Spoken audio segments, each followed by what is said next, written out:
All right, we are doing another episode of Live Recon. Today's guest is zseano, also the founder and creator behind bugbounty.hunter.com, a great bug bounty platform for people that want to learn hands-on experience with web hacking. The way it works, from what I understand, is you find a bug, you report it, zseano himself triages it and teaches you the way. So we have zseano here. The way that works for now, the current format of the Live Recon show is we're going to bring on a guest. Chat picks a target. We put up a poll. So if you're watching this on YouTube, you can come join me every Sunday at 11:30 a.m. Pacific time. But the chat picks a target. We do some recon. The guest shows us how they do it. So we're going to switch over to our guests. But before I bring them on, chat, do me a favor. I need you to all drop a zseano in the chat so I can switch over and bring our guest up on the stream. I'm going to switch over here in a minute, but I need you guys to get it hyped, and then we'll bring them on.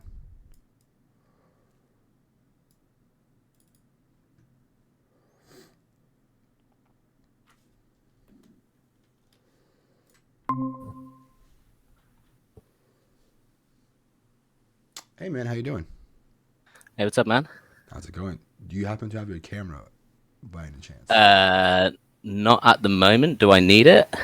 I mean, it would be nice to have, but it doesn't. You can't have it. It's completely I don't have it set up at the moment, if I'm honest. I'd need to move my other screen because I'm on a smaller desk at the moment to get it set up. And yeah, sorry. Are you cool with sharing your screen at least, so we can? Yeah. Let me just close down pretty much what we're doing at the HackerOne event, so I don't give anything away. maybe create a new profile on your Google Chrome. All right. Well, you do that. I'm going to talk to chat really quickly. Chat. All right, cool. We talked about this earlier. If you want to give us a target, I'm going to create a poll in the next few minutes. Put on all of the... give me the companies that you want to see. Give me a suggestion for the target. I'm going to create a poll, and we're going to do some hacking. And my headphones are about to freaking die.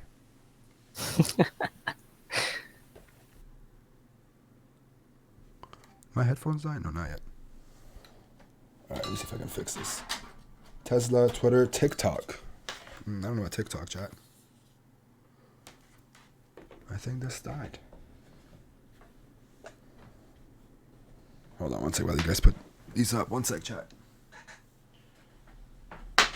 The beauty of doing live streams is that things could go wrong and will go wrong.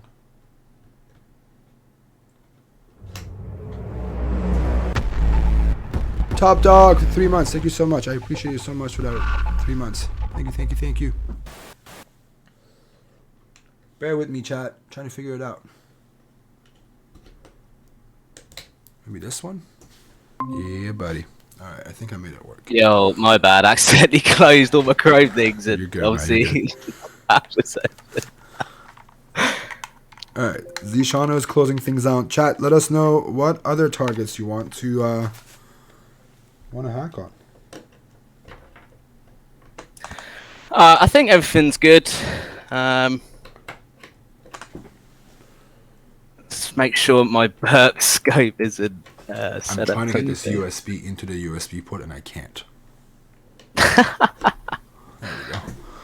All right, let's see.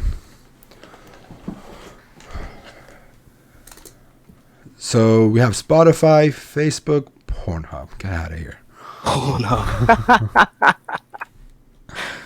The internet, SpaceX, Snapchat, Rockstar Games. I think that's a good one. Rockstar Games could be fun. I'm making it less. Yeah. Let's copy Rockstar's game. Rockstar Games, the Boring Company, Apple. How do you feel about Apple, dude? I heard you've been hacking on them a lot. Can people hear me now, by the way? Oh yeah, they can hear you. You've been on for this. Oh, cool.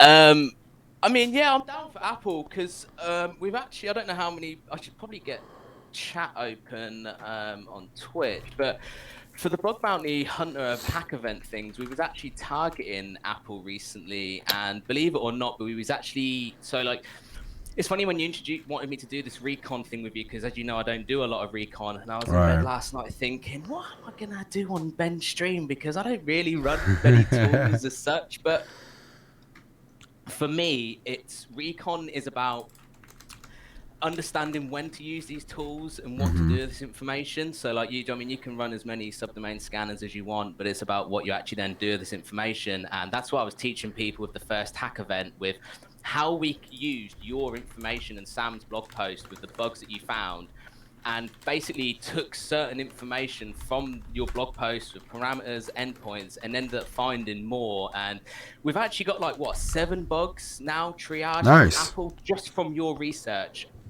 I've ran no subdomain scanners. I've not tested any of their main web app type things like in depth. I've literally just been following on from what you guys shared. So to me, that's my recon. Understanding how things work.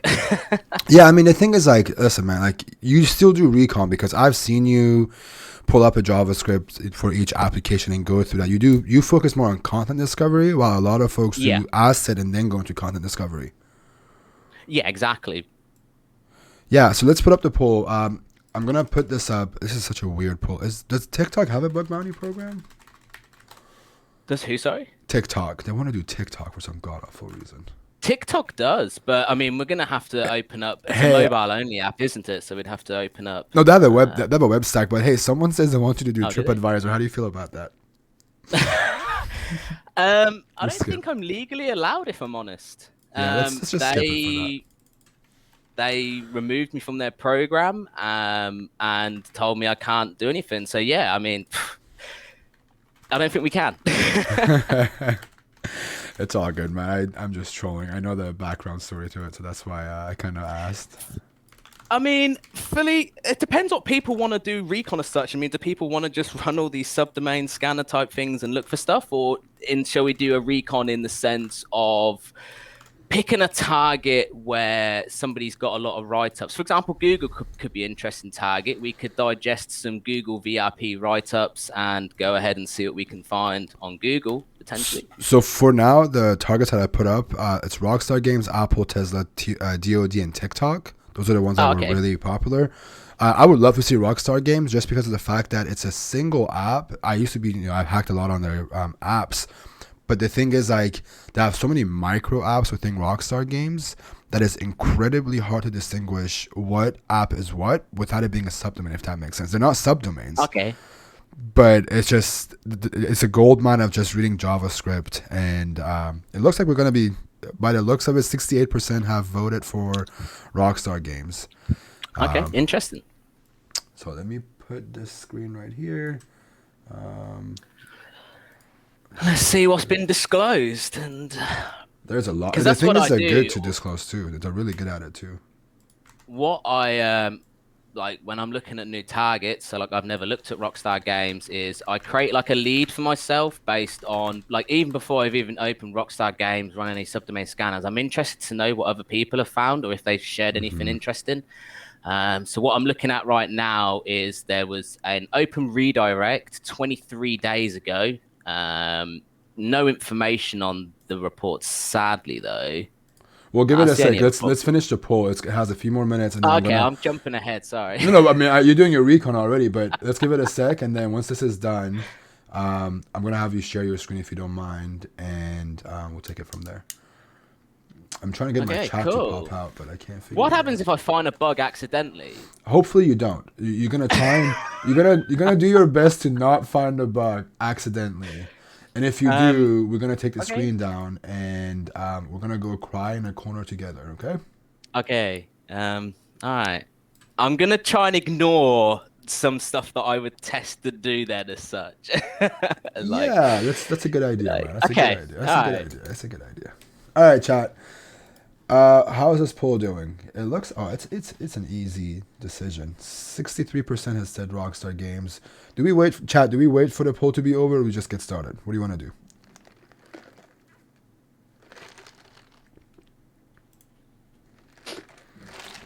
You know what my biggest fear is that if you find a bug on stream, is that like people are gonna report it. It's gonna be like 20 duplicates of the same bug within like 20 minutes. At least on this stream, I can claim that I found it first, right? right. We'll send them a clip. All right, chat. I need you to get hyped. I'm gonna have Sean, aka zseano, share his screen here in 1 sec, and we're gonna get started. Dude, my fucking Apple Watch is throwing jabs. Telling me it's time to get up and stand. Working. All right, chat. Ready? All right, Sean. It's time for you to share your screen if you don't mind. Yeah, cool. Do I just press present now? Yep. There we go.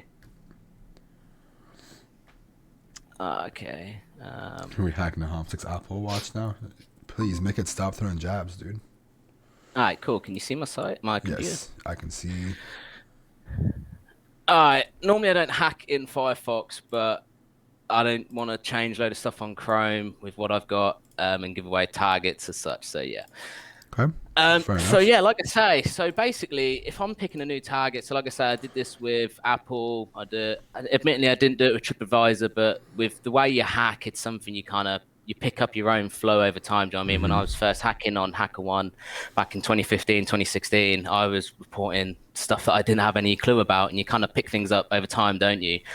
So for me personally, I like to understand what other people have found because it can give me, before I've even looked at anything, like kind of a feel for how the company is. Do you know what I mean? So Right.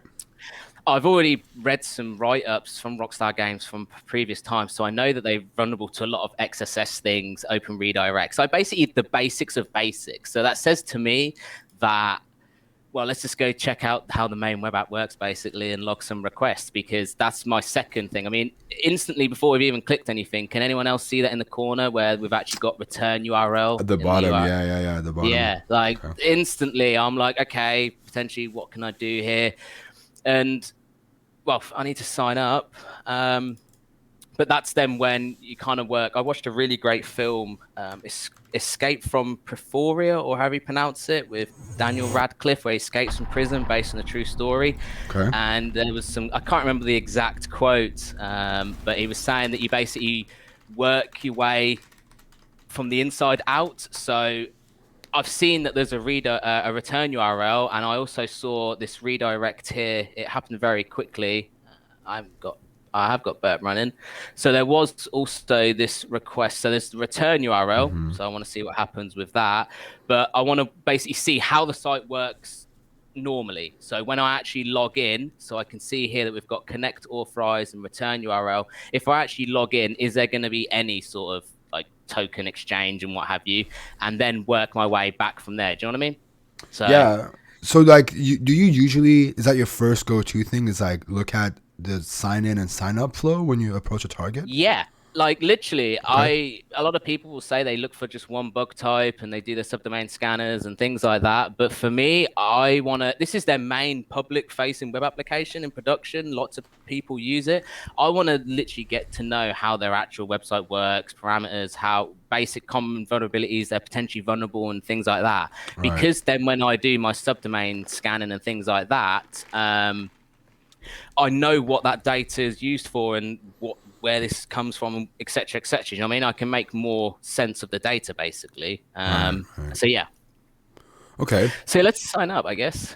I won't actually test, I guess. I mean, that gives a good idea, though, right? You see a return URL at the top. What are you gonna do? Yeah, You're gonna look for open redirect and put JavaScript in there and see if it gives you a JavaScript or XSS, or if not, is it gonna redirect you to another website? That itself is a vulnerability. It's actually this bug here that was found 23 Oh yeah, it was days already. ago. Wow, we missed it by 3 weeks.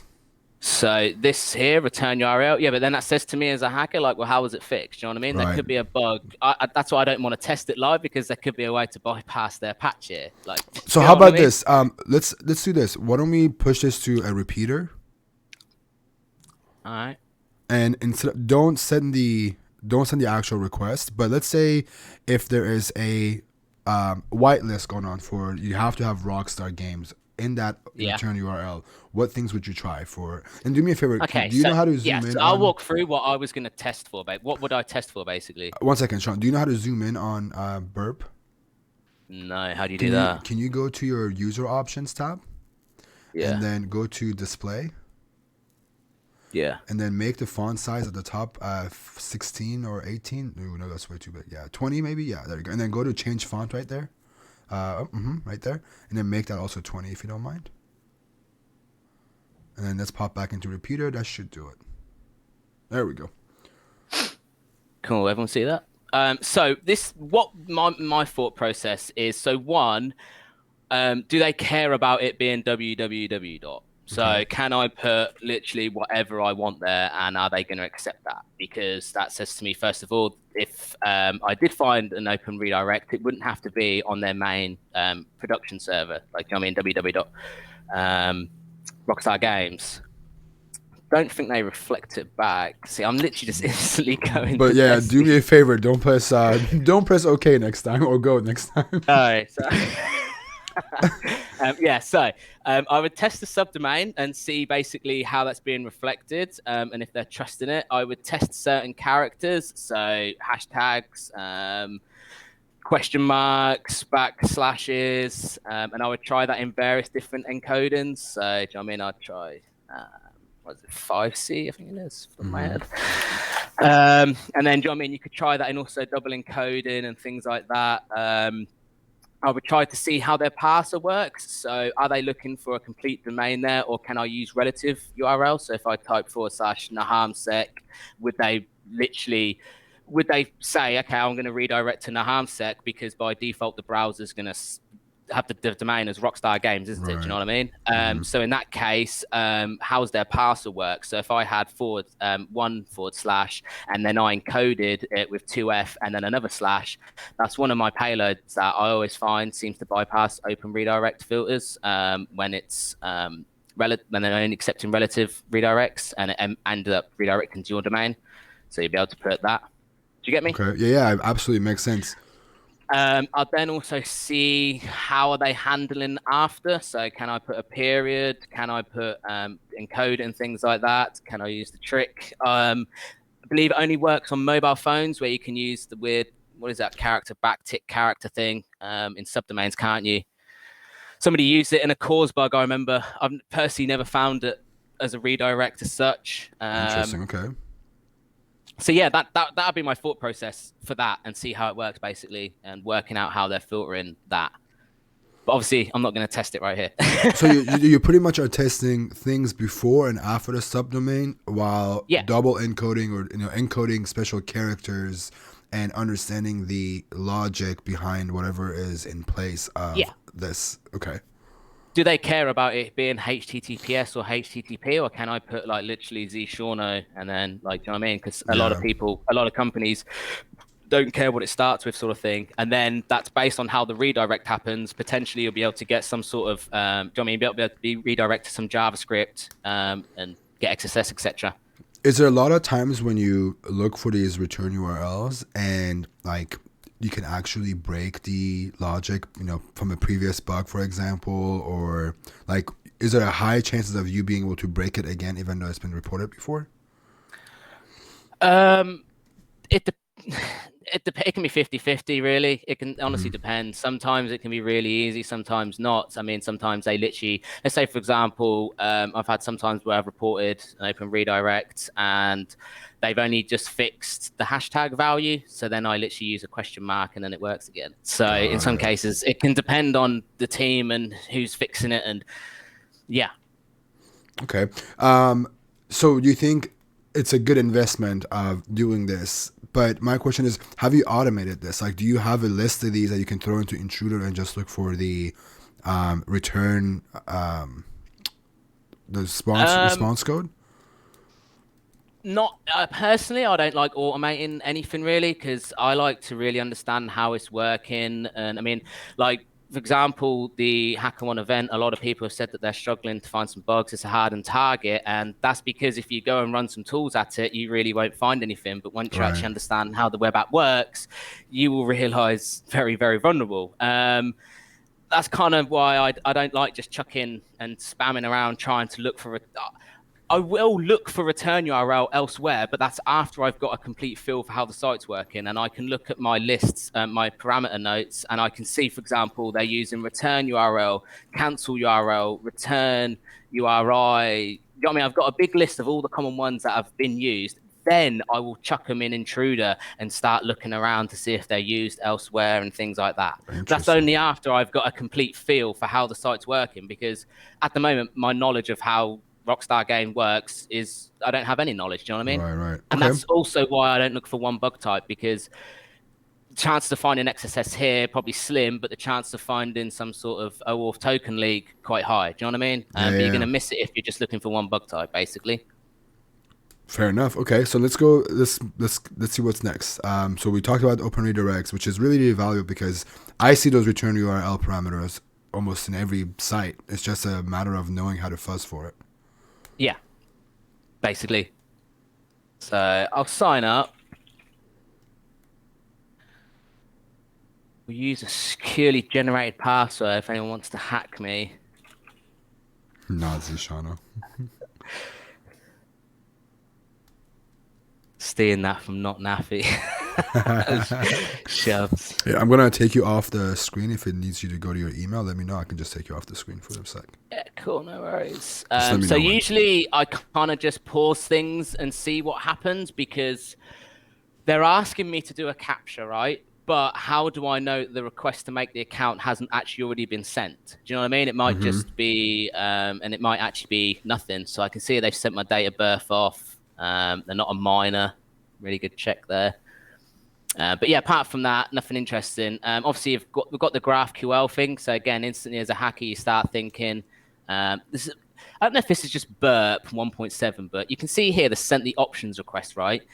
If I go in, I don't know, I haven't cleared my HTTP history, actually, I've just thought, so I'm not going to click it. But if I go in there, I'll see the post request here, and I'll be able to then, but it doesn't ever appear here. And it really annoys me. I think it's just a burp 1.7 problem, though. I think Burp has had a lot of great feedback given to them with the recent updates.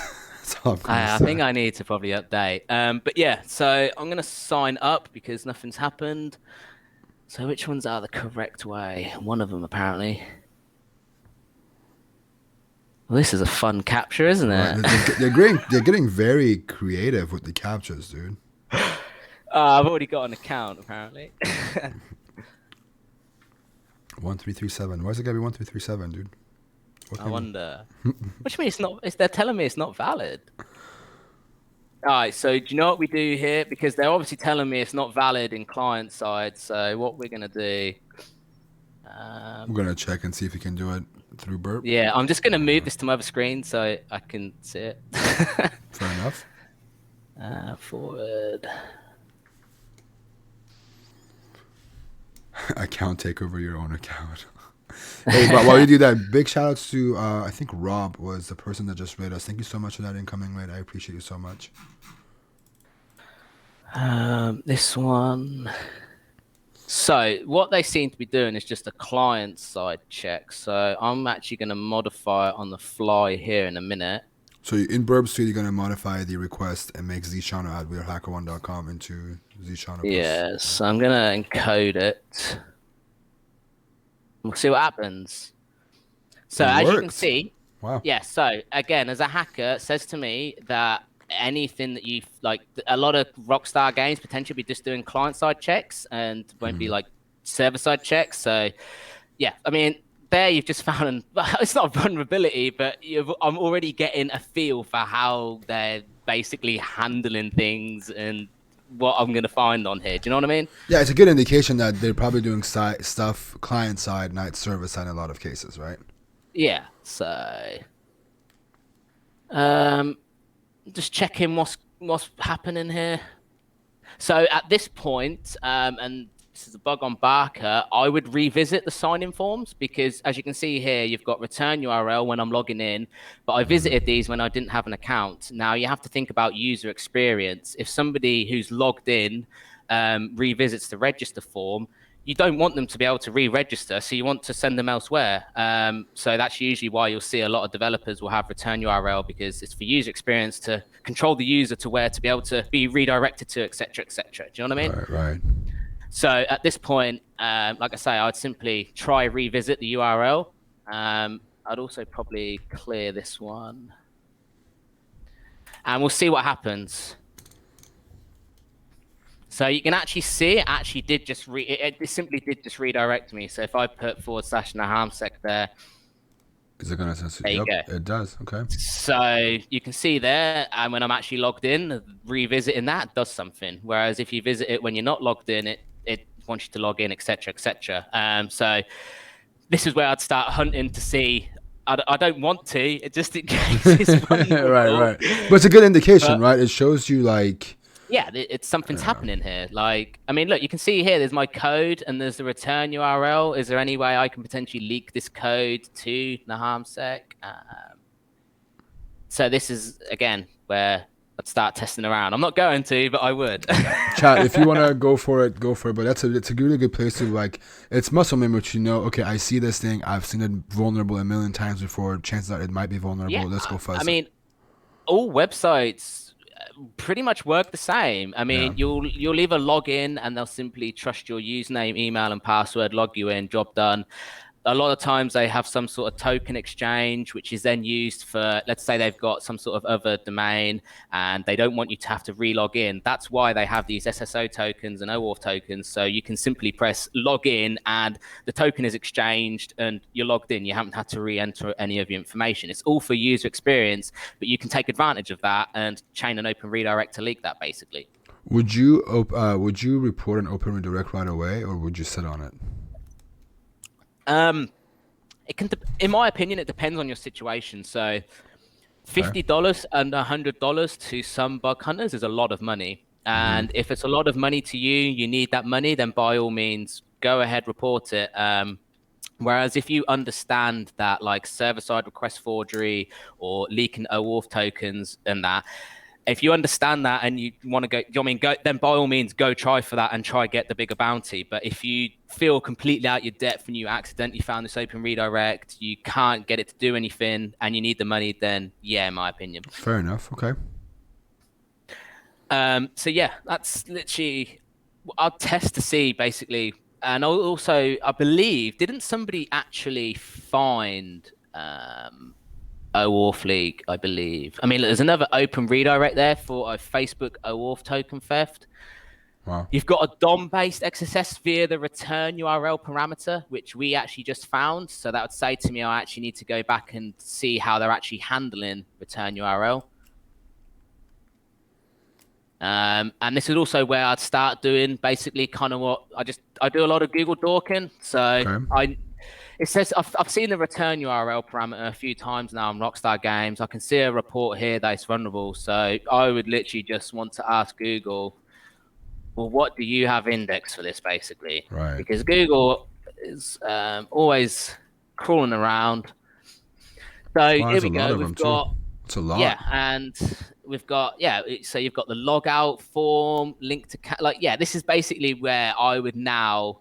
Not going to, because there's a chance you might find a vulnerability, but there's a chance one of these here you're going to be able to leak some sort of token, do whatever, and literally I might now be busy for the next day, 48 hours testing how things work as such. Do you know what I mean? Yeah. But let's say I'm finding a lot of the same, so like this TPA thing, so you just type -TPA just to get some unique ones.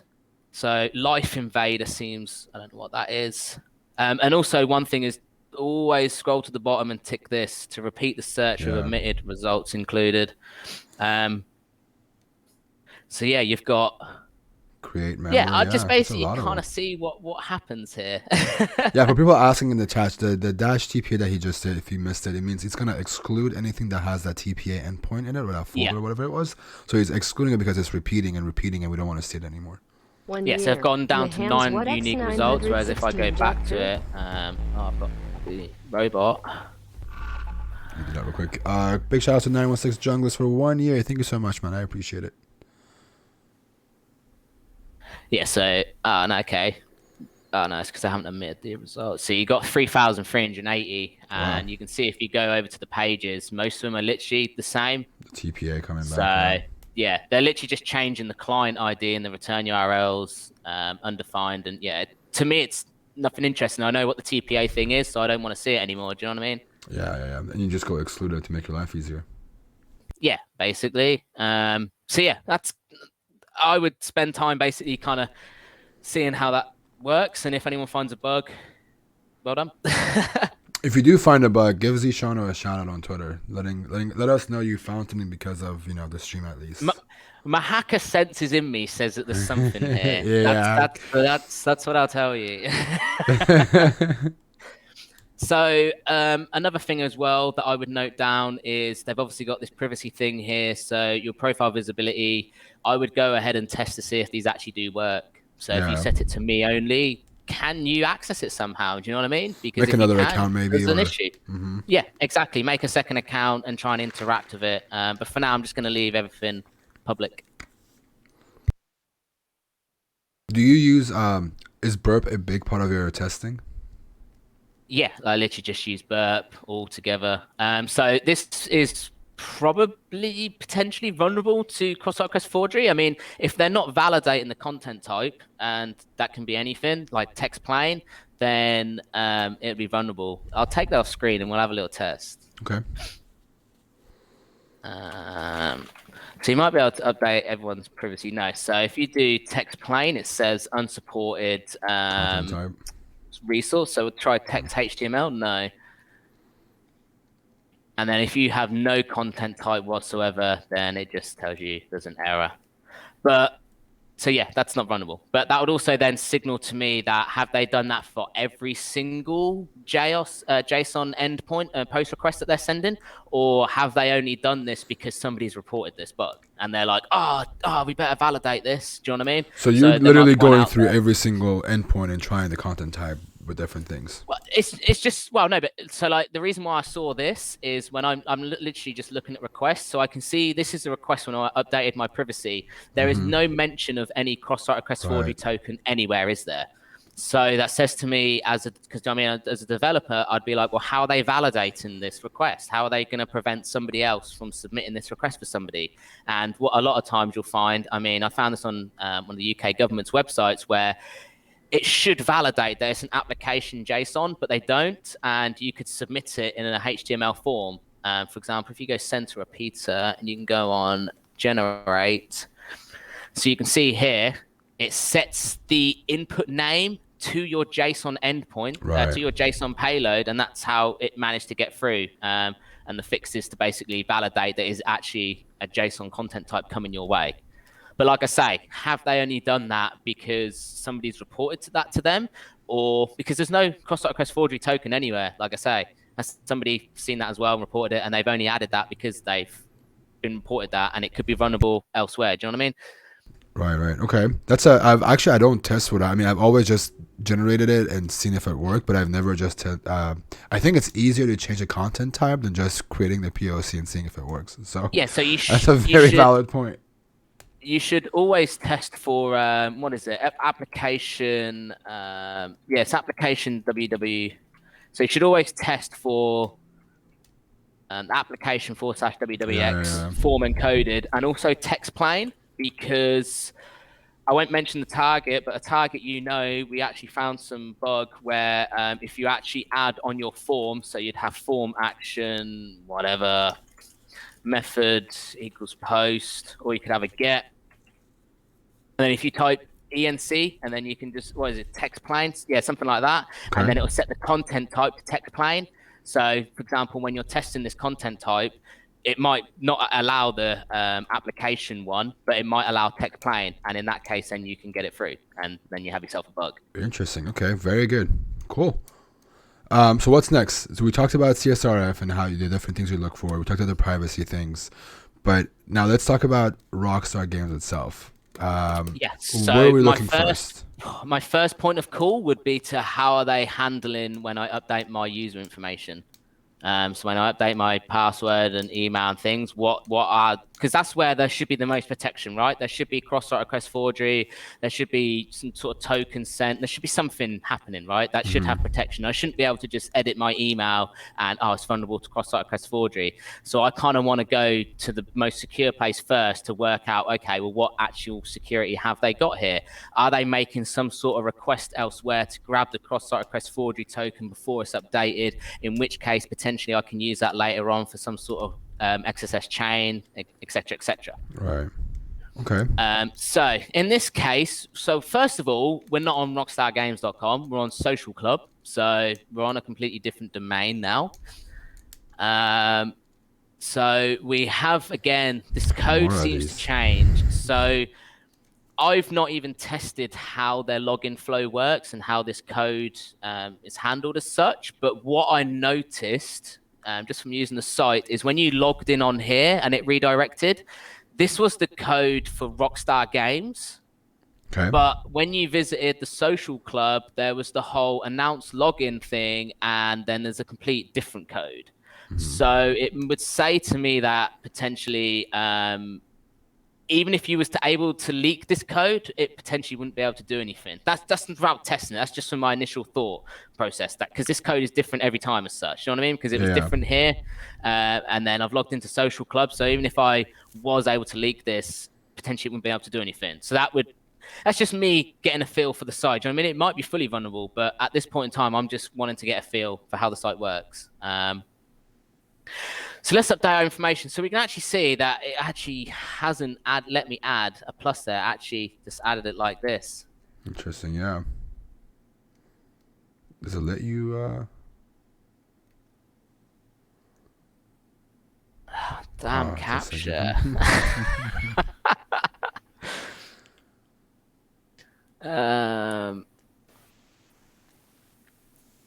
But yeah, I'm just like, especially coming from a developer background, I just always want to get a feel. So yeah, they did let me update it. Let me go check my email. I'm always wanting to get a feel for just how it's set up, how it works as such. It's not potentially the right thing to do. It's just how I hack, I guess. Right. Somebody in the chat wanted me to ask you, when do you try to test for XSS? Like, what areas do you look for XSS? And I know it's a really long question. Anytime.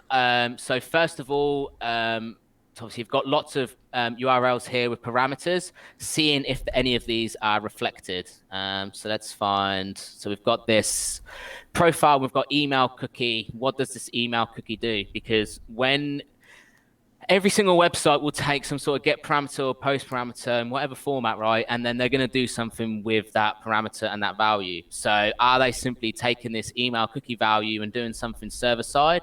Are they set it in a cookie here, or are they reflecting it here? And do you know what I mean? So I literally always just do it manually. So you look for things that are in the parameter within the source to see if it comes up. I mean, you can see here that it's reflected here, and it's reflected in JavaScript code with a single apostrophe. So for me, I would start testing, is that vulnerable to XSS? Because it's reflected my output. With XSS, you're looking for anything that's reflected your output. I mean, it's reflected because that's what XSS is, isn't it? It's just your output reflected. So I'm not going to do it just in case it's vulnerable. Question for you. Well, let's do this. I have a solution for us. Go back to that real quick if you don't mind. Yeah, sure. So here's my question. So let's say you put an apostrophe in there, and the apostrophe turns out to be it gets translated to it gets escaped /apostrophe, right? /apostrophe, yeah. So what would you do in that case? I'm just trying to show different ways of like, okay, you put apostrophe turns into /apostrophe. What do you do to see if it's still vulnerable? So I would see if they're literally escaping any sort of quote. So I'd try another quote, or I would try end a script tag or any sort of tag, because you'd be expecting them to. Just imagine like everything you put. Like it all gets escaped. Do you give up in that point, or do you do other things? If I literally tried the usual common script things, I mean, whatever. If I tried common things, I would give up at that point and be like, it's not vulnerable. Big shout out to MB Crump for the raid. Thank you so much for raiding us today. Welcome to the show.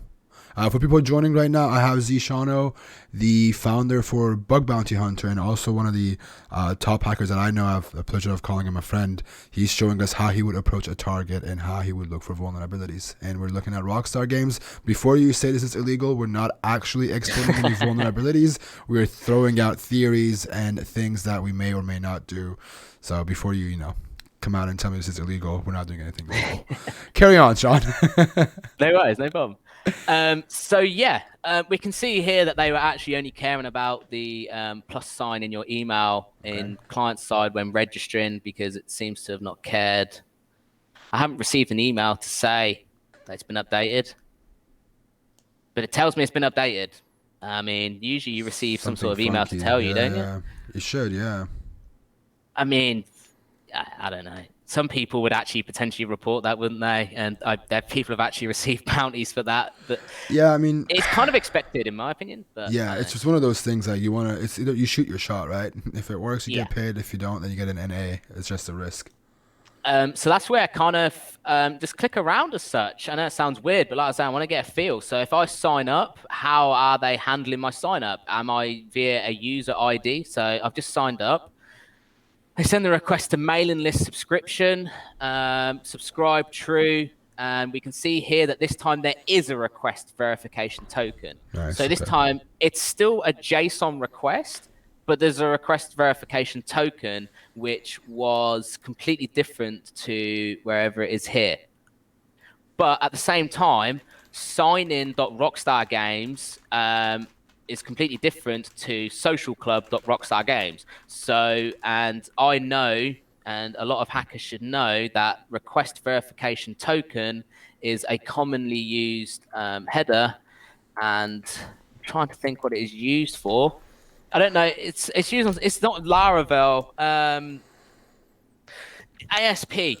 ASP, I believe. It's a, it would say to you, okay, Social Club and Sign In are using two different code bases. So vulnerabilities found on Social Club are probably not going to work on Sign In. And do you know what I Right. mean? So that's again me getting a feel for how things work. Because again, you can see here exactly a JSON request which has an actual cross-site request forgery token, but on the other request it doesn't.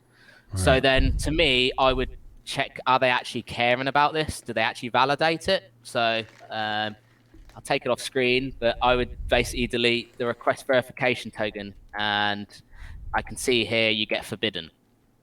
And that, to me, anytime I'd feel like anytime I see request verification token, I would basically assume it's always going to give me forbidden. So it would make me, it kind of speeds up my hacking and what's going on as such. You know what I mean? Right. I can know kind of what to look at as such. But Somebody yeah, in chat is asking, do you take notes? yeah, 100%. So, and this is something I was teaching people the other day, the other week or whatever. So, my notes are absolutely crap. I was gonna open my notes, but I just realised I shouldn't in case there's Yeah, something in yeah, there. I do. Good Just to be call. careful. Um, but yeah, what I write down is, so I would write down at this moment in time, I'd have wrote down the return URL. I would have wrote down the two different subdomains. I would Okay. have wrote down big question marks over some sort of OAuth token exchange because we've seen the code value, and that's what I'd have wrote down at the moment, basically. Okay. What do you use for note taking? Sublime text editor, just Oh, literally okay. a A text text editor. editor. Yeah. Nice, nice. Okay, fair enough. And then I literally just have folders on my computer, which just stores text files of everything and word lists and screenshots. And yeah, basically. Okay, so we have a little bit of more time. We have 15, 20 more minutes. What's next? Yeah, sure. We looked at a few of the settings. You walked us through the program and how you do your initial recon to see what kind of vulns they have. What's next? So next is, well, this is where I tell people to hack for features. So when you're updating your information and things like that, you're just looking for like cross-site request forgery, IDOR, potentially XSS, etc. But this is where then you want to test, well, how are they handling file uploads? Because by default, when you're developing, you have to actually develop the code to tell it to not accept certain file types, because by default, your code, obviously if you're using some sort of framework, but well, believe it or not, Laravel, they by default will trust SVG file types because they're classed as an image. Right. And Laravel out the box will happily let you upload that. Hence why it's actually a bug on Barker, because the code works. It says trust images only, but SVG leads to XSS. So that's where I would then, you can get a feel for a site very quickly by finding certain features. So say, for example, you want to test how they're handling uploads. So find somewhere where you can upload your profile image or upload whatever. In this case, I know Rockstar games, you can create your own emblem and upload things. So I would test for how they're handling this.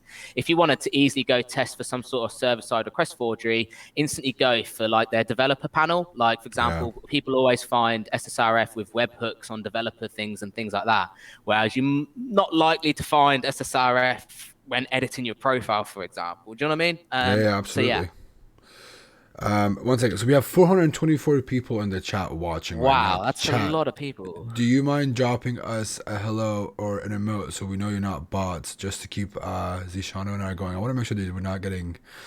I know this is not bots, but I gotta make sure people What are. I is? gotta keep on their toes, you know. What's up, everyone?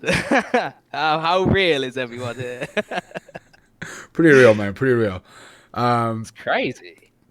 Let's keep going, man. We have a little bit more time. So this is where you start looking. You said you call this looking for functionality. You hunt for Yeah, functionality. I wanted to get a feel for how the site works before I want to like really invest my time and get to know how the site works. You know what I mean? I want to know what parameters are being used. Like, for example, the target we're now hacking on, I've got so much research. I had no research whatsoever 2 years ago, 3, 4 years ago, whenever they started. But over time, it builds up. So then when they run events or open new scope, you know instantly what to try for. And do you know what I mean? Yeah. I'm getting a feel for how it works here. Um, and yeah. When do you? So like we're testing this functionality with like the emblem editor, right? When do Yeah. you decide to give up on this functionality and move up to the next thing? Um, it depends on how the functionality is being with me. Do you know what I mean? Mr. I know, I'm Destructoid. pretty sure I've read a bug on this emblem thing, and if I'm right, if I save this, it's gonna be XML data.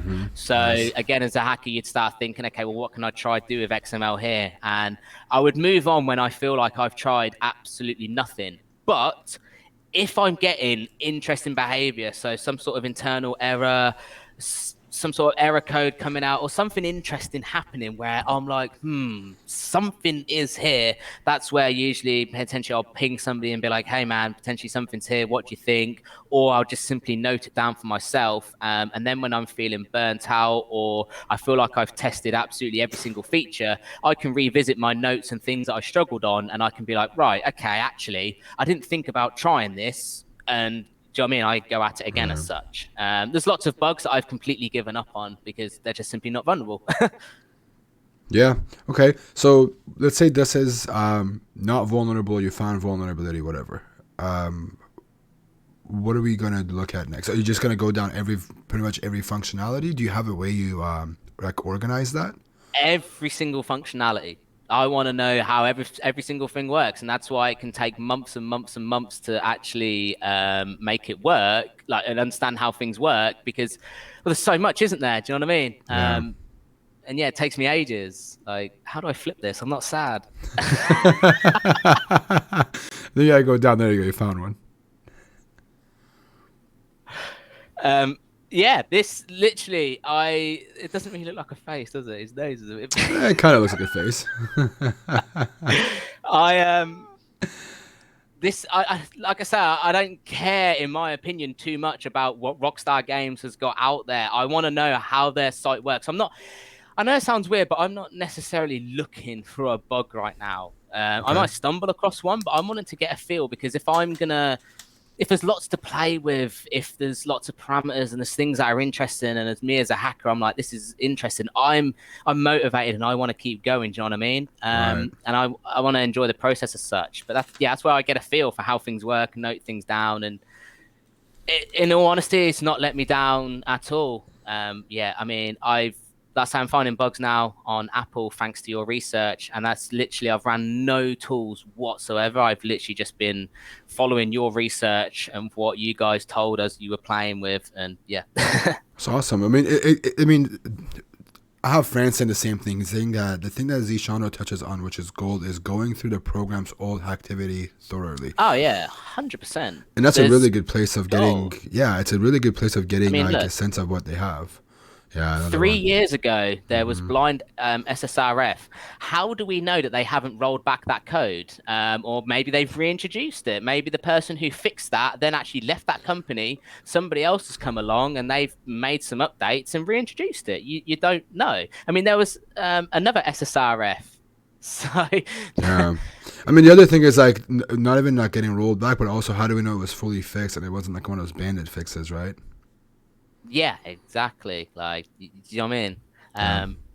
To see someone's question, how does your methodology differ on production sites when compared to test? It's fairly uncommon to have test environments available for bug bounties.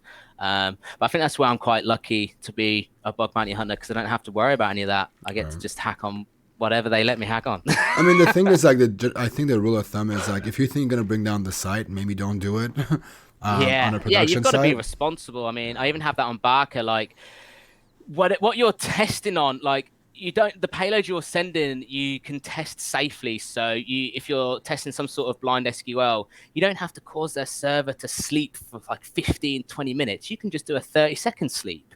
When you're testing RCE, you don't have to start touching internal code or going in places that you shouldn't. You can just touch certain things to prove, hey, look, I have access to this. It's just be professional. Do you know what I mean? You don't bring things down.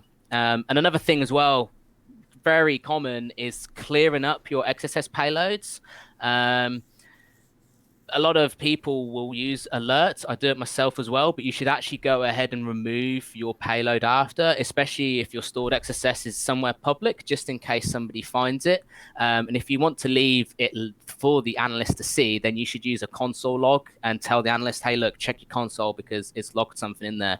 Because I stumble upon XSS on some sites that people have left, and it's like, Yeah, I mean, I think it's a good thing to always remember. You want to also clean up, because that page is going to be broken for you. It's going to just have alerts all over it when you revisit that page. It's going to be annoying for you and everybody else. Exactly. So let's look at this emblem thing really quick, if you don't mind. Let's just send a request and let's just save it. Maybe can you save that at all? How do you even save that?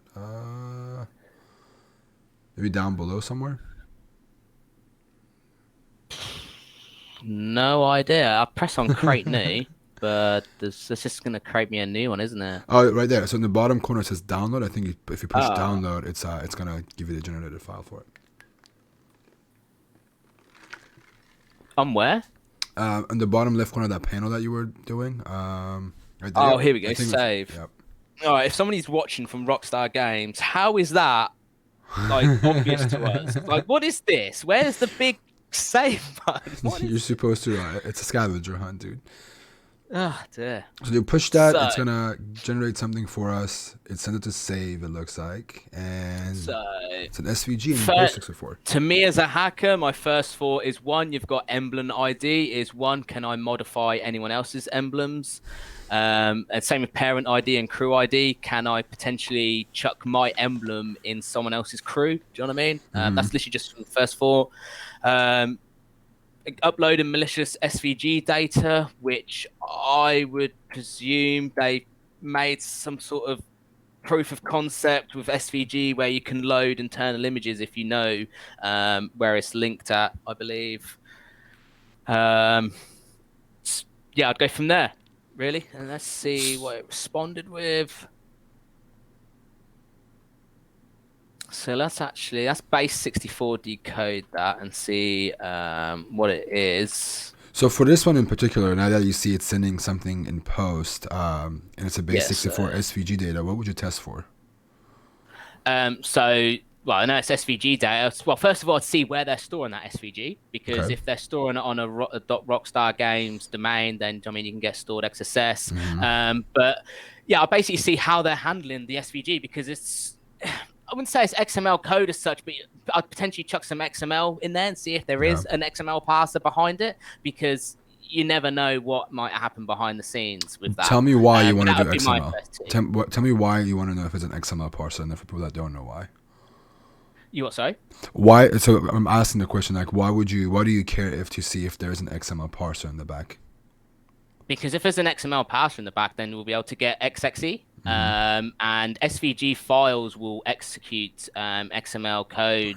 Like their application type is, what is it? Image /SVG plus XML. It's something like that.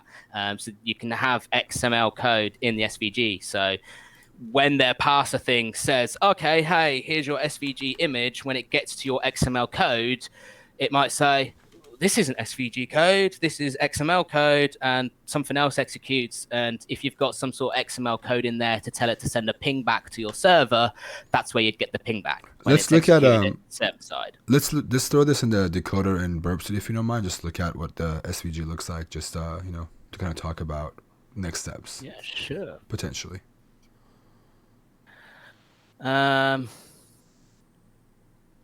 So I don't actually use burp decoder. So click on decode as. No, it's all good. Click on decode as right there on the right this. side. Oh, there you go. Yeah, just click on decode as on the top right. It says decode as, and then do base 64. Oh yeah. Yeah, it makes your life a little bit easier. Yeah, there we go. Yeah, I always use an online decoder because it's just handy for me. It's the way I hack. It's just me. Dude, I trust me. I forget that burp has it sometimes too. Like, you're not alone. Yeah, it's. But yeah, so as you can see here, they're literally just sending SVG. So again, this is where somebody who's mentioned XSS. What are they doing with this? Are they storing it? Are they then reflecting it? Are they passing it? Where is it? So this is where we'd then go check our emblem, and we can publish our emblem. So if we publish it.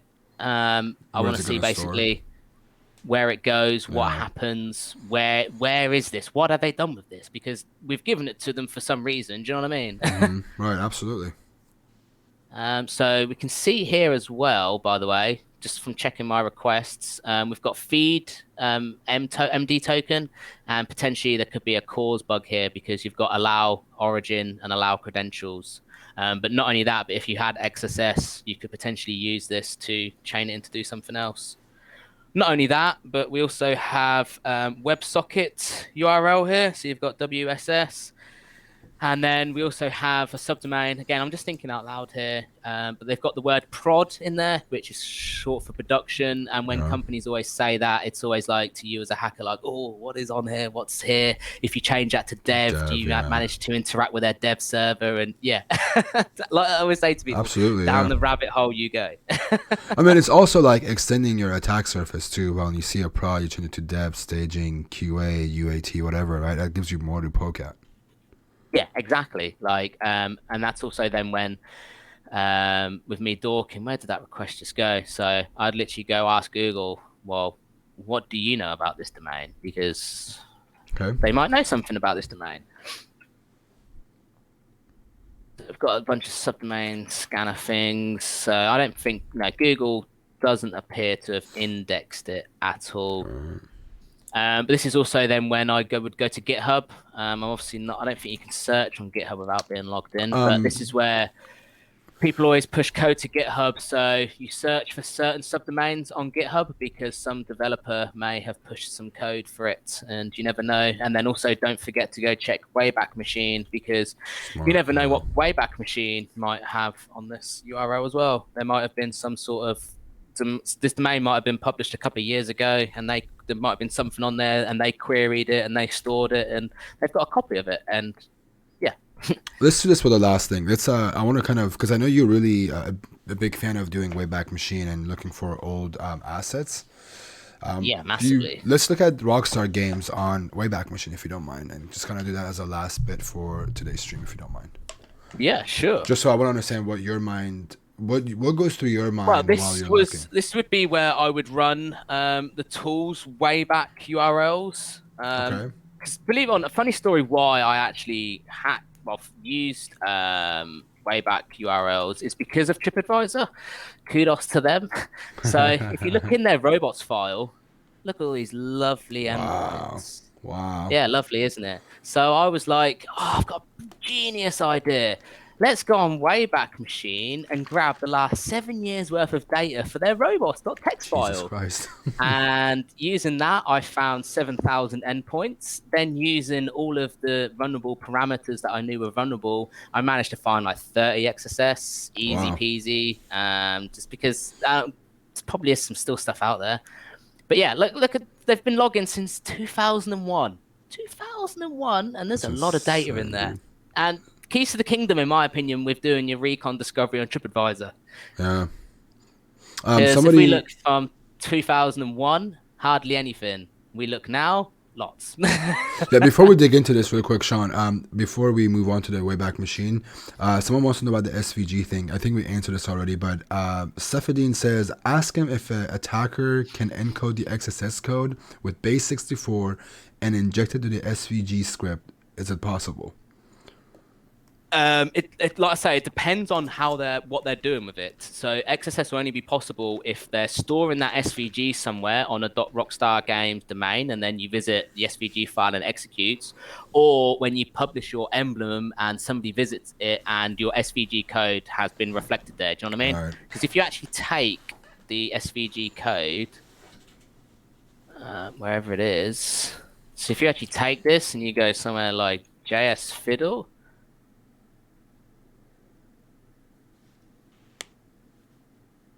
And you press run, it will actually then render your image. But then let's say we wanted to add some XSS there. If I add, just get some XSS here.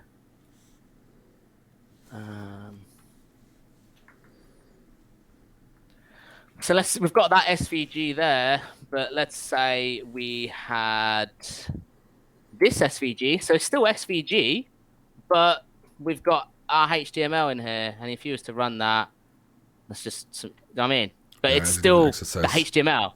So imagine if we supplied it with this. So let's say, for example, we get rid of this. So you can see here, you've still got, let's get rid of path. You've got, put it in here. So if we put it in here, so you've got the rectangle. Let's say we want to add some JavaScript code in here. HTML. If we was to then re-encode that to base 64 and then send that, let's say, for example, when you then visited my emblem on Rockstar Games, they might reflect all of this because, like I say, there's my emblem and they want to show it to people, but there's also my XSS payload and that would execute as well. So if we actually press run, there's the XSS and there's the emblem. So just to wrap this up, because I know people ask for this, this would only work, and Sean said this a few times, but I just want to make sure I get this across. If this saves on the server and you can actually link to the emblem directly, like a .svg file, or finding a way to share it with other people, then you can exploit against other users, then it'll become a vulnerability, right? So you have to make sure it's stored and presented to the users in some way and not being downloaded, for example, because you can upload this and it could be an XSS, but they may just allow you to download it and it's going to be just executed on the computer, which is not really something a bug bounty program would accept. And also you can visit blob. So when you upload your SVG, sometimes when you right click and click image address and they'll give you in a blob, that's not actually executing on their site as such. Right. That's like something built into the browser to display you the image, the code as such. I mean, because you can also have a data URI to display images, and that's not actually. I mean, because if you went to data, text HTML? Is it something? I think it's something like that. Top of my head, yeah. So if you then put script, believe it or not, if you used to redirect to this a couple of years ago in Firefox, then it would be vulnerable on that website. But it's not anymore. And even though you've got this XSS executing here, it's not executing on any website. Do you know what I mean? It's just vulnerable here. But yeah. Okay, let's go back to Wayback Machine. People asking what is Wayback Machine. So the Wayback Machine archive.org, they index versions of the website from years and years ago. So you can see for Rockstar case right there, it starts from 2001. You can actually look what the site looks like, what endpoints they had, and you can get, and sometimes some of these endpoints, they may not be visible to the current website, but they're still there and you can exploit them because they were there, 5 years ago, 6 years ago, and they're vulnerable. Yeah, and the example, like with me doing my Wayback stuff, is our old parameters still used now, like legacy code, because things move quick in the tech industry and updates and teams and things like that. And even though, let's say, for example, Facebook has had a complete revamp of its user interface and things like that, old code that's been indexed might still be laying around. So some endpoint that is referenced in some sort of JavaScript code or whatever parameter might still be used. And that's why I always have a little look as to what is going on. It's really lagging at the moment, though, so... Yeah, I mean it's really valuable to like go and look for these old stuff because a lot of people don't realize like you were mentioning earlier, people come and go out of these companies and people forget these endpoints were created for some god awful reason and they're just left behind. Yeah. Exactly, like Wayback Machine. I mean, as well, if people do find bugs from this, highly recommend you donate to them. I've donated a few times to them because they've helped me find a Nice. few bugs, and without them, it wouldn't have been possible. So, if you can and you're in a position to, make sure to help them out because they do it all non for profit. What's your go-to tool for Wayback, like getting old data? Do you go to Wayback URL by Tom Nom Nom? Do you use Get All URL by CDL? Both? Do you have your No, own? I actually used the original one by. Let me pull it up. I use this one still. So he actually saw my post with using TripAdvisor and that, and then he came out with the Wayback URLs, and he's also got Wayback robots. I still honestly use his scripts because, well, they absolutely work perfect for me, really.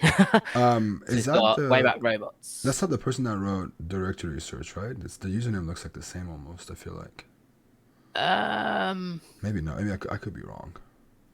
Okay, I am wrong. Okay, it looks like the same username almost, but it's not. no, I don't think so. He's made a few tools. But Nice. yeah, like I say, he saw me talking about the TripAdvisor robot thing, and then he came out with the Wayback robots, and I've used it ever since. And Wayback URLs, really. Yeah, Do you mind dropping that in the chat since you have the chat open for us? yeah, sure. Thank you, man. All right, so let's do one last thing. Let's go do Wayback URL and just walk me through. What do you do when you have, you see all these different years and years of data from these websites? Where do you go? How do you? Um, well, it can depend on why I've used Wayback Machine as such, because sometimes I won't use it as such because, well, I don't know if I don't know how to answer it as such because I don't know why I'd be using it on Rockstar games. You know what I mean? Because like when I use my tools or I'm going hunting on Wayback Machine, I know why I'm doing it, like what I'm specifically looking for. Do you know what I mean? There might be a certain domain on Rockstar Games. So obviously I haven't done any scanning, but I would see what the Rockstar Games used to look like back in the day. What did their login form used to look like? So what actually was it? It was Social Club or something, wasn't it? Let me Yeah, log yeah, out. social club dot. Yeah. So what does their no sign in.rockstar games. So let's go user form. So what did this page used to look like? Because maybe there's small parameter things like that on there. So you So go. they logged actually back in 2020. So you look for specific pages, not the entire website, or you do both sometimes. Well, that's what Wayback URLs will do for you. So you can run Wayback URLs, either the one I linked or Tom Nom Nom, and you get a list of URLs, and then run them typically through Intruder. And I run examp locally, and you run a PHP script, which literally open Notepad. I do actually think I have a post on my site about this, but basically, let's say you'd run examp locally, get all your way back URLs. So you'd have a list of URLs Okay. that potentially have been found on Rockstar Games and things like that. And it worked a lot better on TripAdvisor because obviously I had their Robox file. But I'd run it through Intruder and see which ones still work. And literally, if you run it, so if you run example locally and you literally just had something like this, um, just writing this literally raw right now.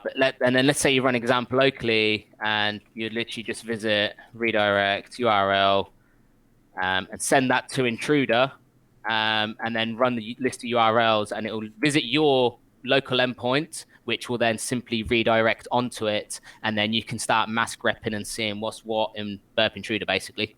So Does you that make pretty much. sense? So I you can give you an just. example if you want me to. I mean, that would be great. And if you're not comfortable with it, just to Yeah, no, clarify it. let's do it. Let me just Okay. get something up. Because I have a few people ask me about this. Let me just get a script set up. I'll make sure I've got one set up. Okay, I'm gonna take you off the screen just so you can be comfortable. So what we're gonna do right now is zseano is gonna show us how he uses his redirect script to determine if these, from what I understand, if these endpoints are still available, which is great because you want to know what's still up and what's taken down, so you can kind of shift your focus on the things that matter, pretty much. Did you say my screen's not shown anymore? Yeah, you're not being shown. You're not being shown. Ah, cool. Yeah, I want to make sure you're comfortable. Open up your bank account, steal your money. I need you to go to hackerone.com/reports really quick. I'm kidding. Right, test URL. So people that are saying this is no Recon, this is actually Recon. Recon doesn't have to always be asset discovery. It doesn't have to always be finding subdomains, finding a ton of subdomains. This is my Recon. It just, Recon is such a big thing. Recon is just understanding your target, understanding what they have, what they don't have, and like where you want to focus. So stop thinking about it. I think that's partially my fault a little bit too, but stop thinking of Recon as asset discovery. The reason why I focus on asset discovery on my Recon is just because I want to avoid finding vulnerabilities, and it's easier to do asset discovery than content discovery because I won't get in trouble, especially when I do it weekly. But it's different when I have a one-off guest who's okay with doing this with me, and we push the boundaries a little bit, but we're still playing against, we're playing within those rules that we have. Are you ready, or do you want to? I'm just getting a list. Go for it. I've accidentally just crashed burp loading a very big list. Let's not crash anything on your end. But yeah, this is it's a complete different Recon, and it with what zseano has done so far, it shows that you don't have to always do the same thing as other people. He's created his own way of Recon, and his Recon is to go into the main app, because while everybody else is busy looking at subdomains and different environments, he's busy looking at the main app that probably most people are ignoring because, quote unquote, this has been looked at before, right? And that's not the case half of the time. Let me just I need to connect to my server to get some sort of, like, I'm going to get a list that I've already got, so it's easier. Yeah, and while you do, someone's asking about your methodology. If people are interested in zseano's methodology, do me a favor, go to bugbountyhunter.com, and you can actually enroll in his website, and he's teaching you all these things different ways. You can actually find vulnerabilities, report it to him, and he's personally triaging and giving you feedback. Right now, because he's doing the live hacking event with HackerOne, he will not be able to triage them, but he has a backlog I'm sure he's going to get to from what I've heard. But yeah, you can absolutely go. I highly recommend it to go to bugbountyhunter.com, sign up. I think it's like you said $20 to sign up. No, it's not $20 to sign up. I'm sorry, if I'm doing this wrong. So hang on. So I was just getting a list. I don't have a very good list without giving away like a target, and like the list that I have that's really good for showing this is actually going to show a bug as well. Just do like 5 or 10 just to show how the script works. Yeah, I'll just do some really old endpoints of some stuff I found. But yeah, so with Bug Bounty Hunter, it's not $20. It's actually $250 for lifetime. I do have some different packages and some things coming. Because obviously I understand for people it can be a bit pricey for people, but the way I priced it at is like, it's not just a case of like, watch some videos, do whatever. As you level up, I kind of try to take people under my wing, and the whole idea is to enter my zseano machine, go round and round the washing machine a circle, and I hope to kind of spit people out of being like a full-time bug hunter and understand the process as to like what they need to do. And that's why I've made it lifetime, because I feel like if they want to be able to come back whenever they want and practice, because I plan on adding lots more bugs and things, they can, and there's no pressure. They can just use it to help themselves. But not only that, but I want to create like a community of hackers. And yeah, I got lots of plans. Yeah, basically. Apology for I thought it was $20 a month. I think because early on when you launched it was like a monthly thing, or I could have mistaken. Yeah, it was. Yeah. Yeah, that's why I was like, it's $20 for the lifetime, but I think you've changed your pricing since. I've got a lot of plans. I mean, I'm no business expert when it comes to things. I'm still working out some stuff. But yeah, I'm going to be having some more packages and more accessibility to people, really, because. Yeah, I'll work some stuff out. Very cool, man. That's awesome. But yeah, go ahead and go to bugbountyhunter.com. Very good resource. I highly recommend it. And you guys are actually seeing this, hands-on on the stream with how zseano does it, and it's very similar to his website as well. Yeah, I mean, I know a lot of people as well be like, well, this is no Recon, you've not run any tools, but I've ran 0 tools for the live event on HackerOne, and I've got 4 criticals. Wow. Triage, like they say, it's a valid bug. I've run no tools. I've no recon, nothing at all. There's nothing wrong with doing recon, but if every single person is doing recon and running the same tools, they're using the Mm-hmm. same services, and everyone's looking for the exact same stuff, you're going to miss stuff. And Right. I actually see this evident as well with people testing on Barker, because I can tell the people who are just running tools to look for things, and I can tell those who are actually understanding how the web application works and they're finding things and stuff like that. And yeah, that's just Yeah. me. It's how I hack. People might think it's bad, but it's me, and it finds me bugs. But the thing with hacking, man, it's not like everyone has to do it the same way, right? You have to find out what works for you, and you just gotta get better at that, right? And you found this is what works for you. You don't like tools. Like, Yeah, surprisingly enough, when I tell people, it's like I'm the same way as you. Like, I have a better time hacking on a single web app that's huge versus a big ass company like Yahoo, Verizon Media, where there's just a ton of subdomains. But it just comes yeah. down to you have to understand what works for you, and then just keep on pushing that forwarding. Getting your methodology better and better and better as you go. Exactly, and not only that, but you'll find that like the trend is your friend. A lot of websites work exactly the same, and Hmm. one bug that you found on websites probably going to be found on a complete different website, because all developers are using the same thought process code, libraries, etc., etc. Right. And yeah. All right. Let's. Do you want to try and run your script one last time? I'm just going to run it on the TripAdvisor robot thing, but typically I wouldn't run this on the same domain. Like usually this is so at the moment this is literally just going to hit TripAdvisor / whatever I scraped, etc., and then I grep through burp. But typically with Wayback URLs, for example, you'll see there's lots of different URLs and things like that. Different TLDs and things like that. So the whole idea of the redirect script is it just redirects for you. Do you know what I mean? So Right. if I share my screen, I'll show you Ready? literally Okay. I'm gonna how go it to this. works. You're up. So basically, do you know what I mean? I've got tripadvisor.com put in there, but you would literally set your position here, and you would have all of your URLs that you're wanting to hit basically here. Hmm. And you tell it to follow the redirects. Yeah, follow redirect. Yeah, make sure you always do the follow redirects here, because obviously it's got to hit your script first, Right. and then I literally send it off. And just to make it clear, he's running a local URL on his end.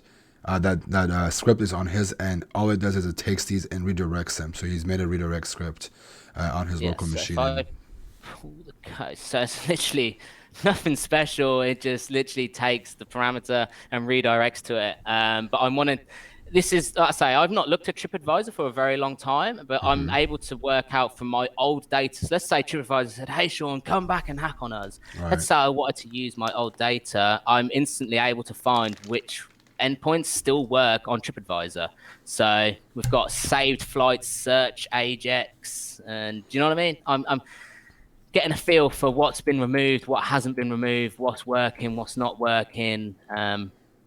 And so when it's done, so that's when if I was hunting for URLs, and you can do this with subdomains and things like that. When you start grepping, I look for common keywords, for example, like login, return URL, and things like that. Because if I find it on here, let's say I'm scanning subdomains or I'm scanning some endpoint, and one of the endpoints there's a login found on there. It's like, okay, well, why is there a login found here? Is it just a normal login? What's going on? And yeah, it's always just So going down the rabbit hole for me. people are asking why don't you use FUF? Again, if you think about it, guys, he's saying that he doesn't like using a lot of tools. Everything you guys are mentioning, using FUF, using whatever to get the response header, those are all valid. But his way of Yeah, doing this, 100%. Yeah. it's just, again, there's no right or wrong way of doing it. It's what works for him. He likes to stay in burp. He doesn't want to use multiple tools, so he's doing it through burp suite because he already has it set up for him, and the false positives are less, and he doesn't have to rely on a third-party tool. It's just this is how he likes to do it. And again, there's no right or wrong way of doing these things. It's just you have to find what works best for you, and you're just gonna improve and improvise as you go, right? Not only that, but um, there's nothing wrong with tools. Don't get me wrong, but a lot of times, so it won't just be a simple redirect. Sometimes I've got on Apple, I'll be honest, on Apple, I've got a custom curl script Mm-hmm. because when you run the most common tools and a lot of the HTTP screenshot tools and things like that, think about your target, right? And I'm going to use Apple as an example. Okay. And why a lot of my tools, because the idea when these with Fuff, it's literally just sending a request to it, isn't it, right? Right. And you can make a tool, like you can make some code, send a request yourself in curl with, but the thing is you have so much more control over it because you can add your own cookie values, headers and things like that. I know you can do that in Fuff, but straight out the box, most people will just run Fuff without customizing too much, etc. Mm-hmm. So for example, on Apple, when you actually go do a lot of their subdomain scanning and you hit a lot of their endpoints, most tools are hitting them with a desktop user agent, and believe Right. it or not, they will actually reply if you change your user agent, but not only to just a mobile user agent, you have to change it to a specific user agent, which you can only actually find if you actually test Apple. So you can go ahead and run all your tools against Apple, whatever, and they're going to come back saying there's nothing here. But what my tool would do, and what people should realize, is understand this certain domain, for example, on Apple. If you add this header as the user agent, if you add this certain user agent, all the endpoints you find are going to respond to it. Whereas if you hit it with just a desktop user agent, it's not going to reply. It's not going to do nothing. And that's why I feel like a lot of people get lost with a lot of their data because they don't know what to actually do with it. Do you know what I mean? Yeah. Yeah. Fair enough. But that's why personally I like to just use custom redirect tools, custom requests and things like that, because again, I know you can add, I believe you can add cookies and things in Fuff and that, but for Yeah. me, I just like using burp. I like seeing this list. I like seeing what it's doing, the requests, seeing the response. I can easily mask rep through everything. I've not had to use something external. It's here. This is my hacking kit. That's me. That's my rhythm. Yeah, and I mean, honestly, man, like again, you have found a way to, you found what works for you, man. Like the Yeah, point that I'm trying to get across to people is like, stop getting lost in what others do, what other people are doing, and exactly. find the things that work for you. And that's all I can say about that, man. We don't have to all do the same thing the same way. No, well, let's not get that up. Here, let me switch your screen so you can close whatever you want out of a screen. You're not on anymore if you want to close things out. But yeah, so again, like you can We're use all right. Fluff. We're You all can. right. The only code that I accidentally showed was Barker code. It's all Okay, good. good. We're all good. We're all You good. have your secret key right there. But if you want to close it out, you're not on screen. You're not on screen yet. But yeah, Good. Panic. all right. Let's do a few minutes of QA chat. Just quickly, we've been live for I've been live for 2.5 hours, and I think Sean's been live with me for like an hour and a half of this, almost an Yeah, hour it's maybe. crazy. Yeah, very very valuable. This is one of my ultimate favorite streams so far, man. I'm so grateful that you have been so open to sharing your knowledge with us. But chat, drop some questions. I'm gonna bring you back on again, Sean. There we go. Yeah. Drop us some question. What do you like to know? Did you guys get all the answers you wanted? What did you guys think of this session? Was it helpful? What are the note-taking tools you're using? And he just says you use Sublime, right? Yeah, I just use text editor. Please, someone. There's a few people that are asking. Can you re-summarize what you did with burp and your open redirect one more time, just so people understand what happened there? Yeah, so when, let's say, for example, I've got lots of endpoints and I want to mass test parameters on them, or lots of different domains that I want to test for. So let's say there's lots of different subdomains.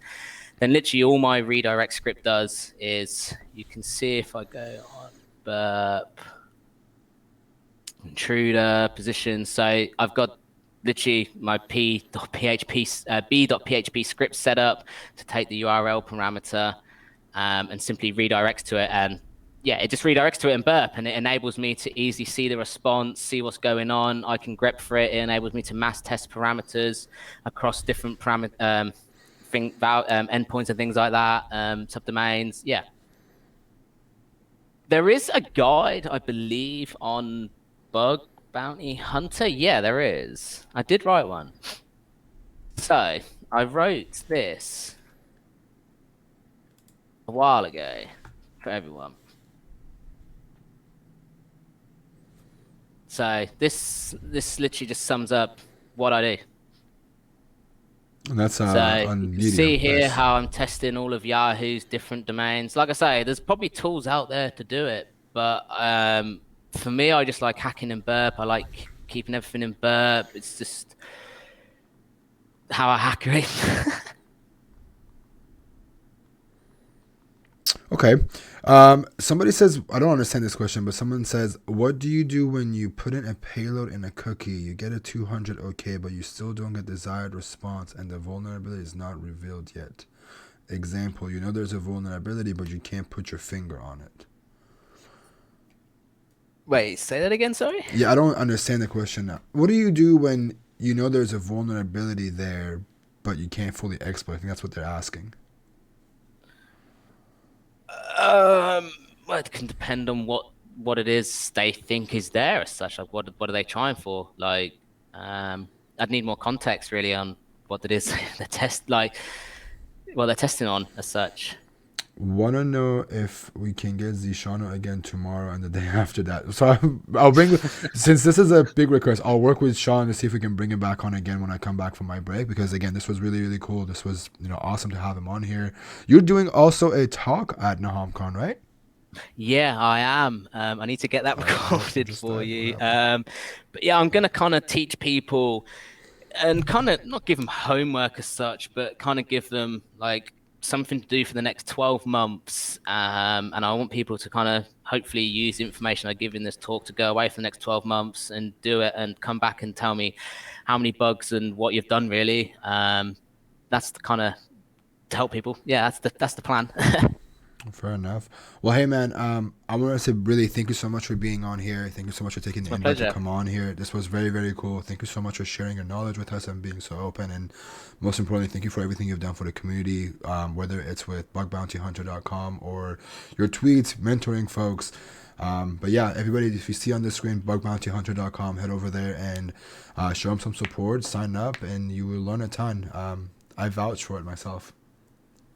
And yeah, Ben, feel free, however you see to give like free memberships away, like free, like three free accounts away to whoever you want. Literally, just get them to send you their email, whoever you choose, however you choose them is entirely up to you. And I'll send Okay. them an invite free of charge for lifetime.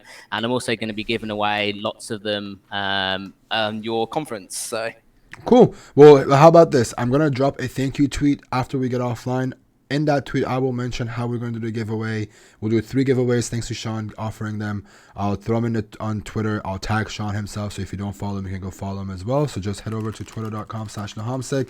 Right after this stream, I will drop him for everybody to enjoy. And last but not least, before I let Sean go, he's also speaking at NahamCon. NahamCon is going to happen exactly a week from today on this channel. Tons of good speakers, tons of good CTFs, tons of Discord villages, and so on. Let's say thank you to Sean for being here, man. Thank you so much for being here. I appreciate you so much. I can't say that enough. You're welcome. And, thank you for My being pleasure. here, man. And we'll talk soon. Take care. Thank you for having me. See you, man. Have a good one. Peace. Bye.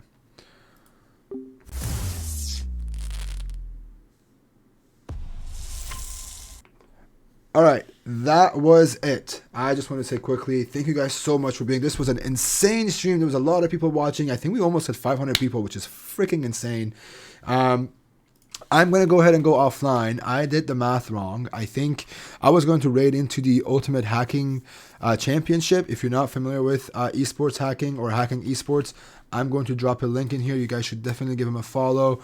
Go check them out. Go follow them. Show them some love. What they do is incredibly fun.